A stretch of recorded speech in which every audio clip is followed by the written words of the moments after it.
One of the other things that's very representative of this community is the natural product market space that's come out of our community.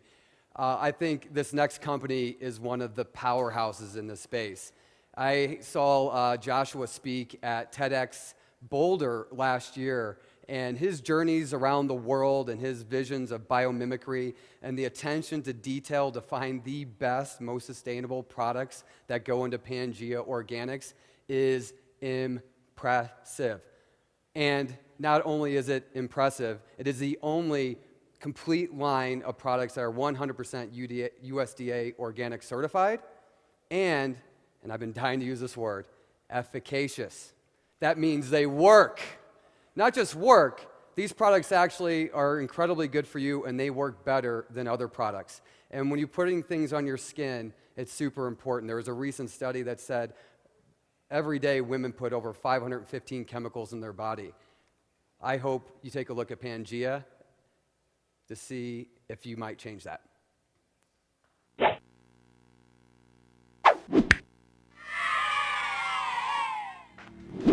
My name is Joshua Scott Onysko, and I'm the founder and CEO of Pangea Organics. The problem that Pangea is trying to solve is making organic, safe products available to the masses. The Pangea social selling model will be utilizing a network of wellness advisors that will be selling the products to their own direct and indirect communities. This process will create great wealth for the wellness advisors themselves, as well as all stake and shareholders of Pangea. Pangea has always believed that the fringe predicts the future, so we've always offered a living wage in healthcare to all of our employees. We've also always believed in using safe organic ingredients to make our products. After all, your skin is your largest organ, and it's absorbing up to 87% of what you put on it. So if you wouldn't eat it, you probably shouldn't be putting it on your skin. We also support organic agriculture in over 50 different countries and occupying over 600,000 acres of land globally. My name is Joshua, and I foresee a Denver that embraces stewardship over ownership and leadership over power. Well, Onysko, ladies and gentlemen. Thank you. I kept hearing that noise backstage, and I was like, why is everyone hitting a golf ball after they're done talking? So it's great to see all you folks tonight. I'm going to tell you a little bit about our company and what we're planning to do in the future. I started Pangea after dropping out of high school and spending several years traveling and working, mostly in developing countries. And I realized one of my passions was really learning where things came from. And right before I left for India at one point, I was visiting my mom, and she was convinced I wasn't coming back. And we ended up making a batch of soap as a bonding project before I left. And obviously I came back. And I was traveling through most of Asia and India, and I realized how many of these ingredients came from developing countries. And after about 2 years of traveling, I moved to Boulder, Colorado, and I decided that I wanted to start a company based around my own beliefs, both environmentally and socially on a sustainable level. And I soon realized that in America, as he was saying earlier, the average American puts over 193 chemicals on their body a day.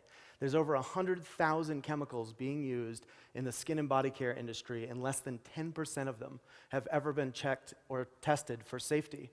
And as I started looking into the skincare industry, I realized that our skin is our largest organ. It's absorbing 87% of what we put on it, so if we wouldn't eat it, and we couldn't pronounce it, which are most of these ingredients, why would we be putting it on our skin? So I quickly went to work and started formulating skincare, and in 2006, we launched the brand Pangea Organics. Over the past couple years of doing a lot of public speaking, people kept coming up to me asking me why Pangea was not a social selling company or a direct sales company. And after probably about 24 people asking me this question, I started researching this industry that's actually been around for 123 years. And I quickly realized that we have an extremely and passionate consumer base. We have 25,000 fans on Facebook that are not afraid to post what they're thinking at any given moment, including things that don't pertain to Pangea. And we have over 50,000 people in our online database.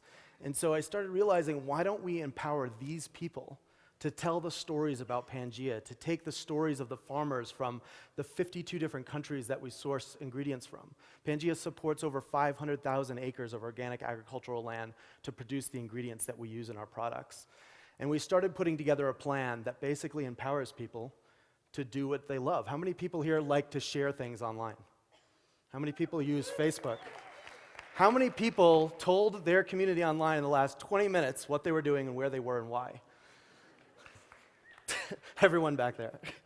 So we're basically taking this power of where we're going naturally and empowering people to actually create wealth in their life, selling a product they believe in. How many people here want to make a living selling something that they actually can get behind? Something that supports women cooperatives in developing countries, something that allows their friends and family to make better decisions on the products that they're using, and not just skin and body care, everything, supplements, food, nutritional products. All of these things are possible when we put the power of marketing and sales in the hands of the people that actually believe and are impassioned about the products they're using. And that's our business plan moving forward.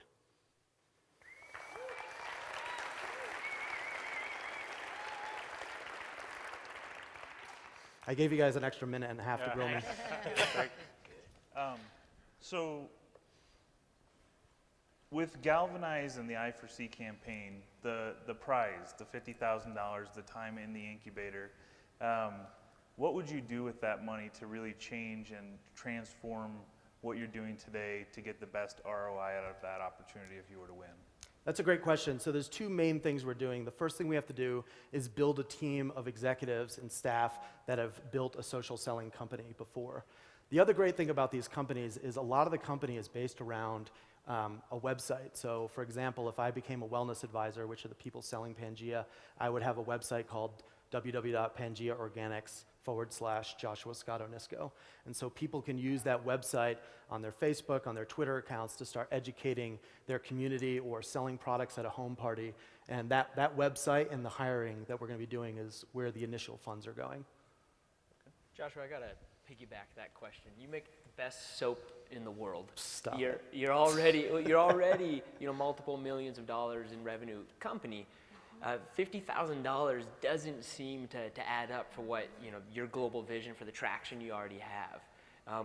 Is this the right place to be pitching, and why? Because I know it was intentional, but I want to know why. Absolutely. I mean, it's like anything else. You have to start somewhere.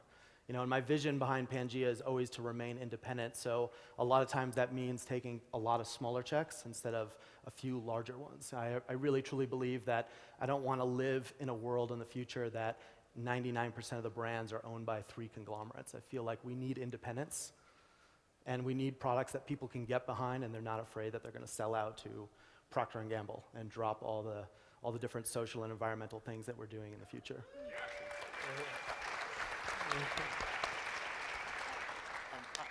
Are there other examples of products that started at retail like yours and got a following and then went to the social marketing?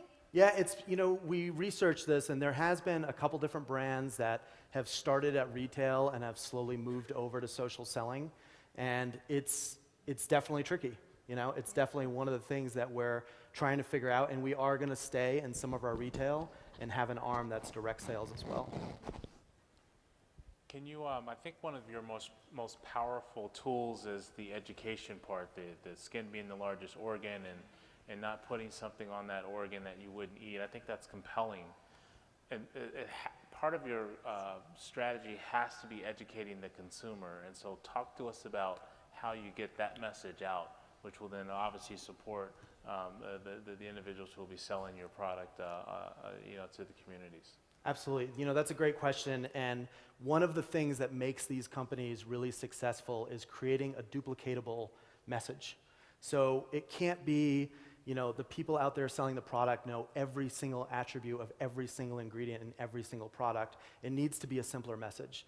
It needs to be, I've been using these products, this is a clean line, but they don't use any synthetics, it's safe, the products work. Are you kicking me off? You're doing too good.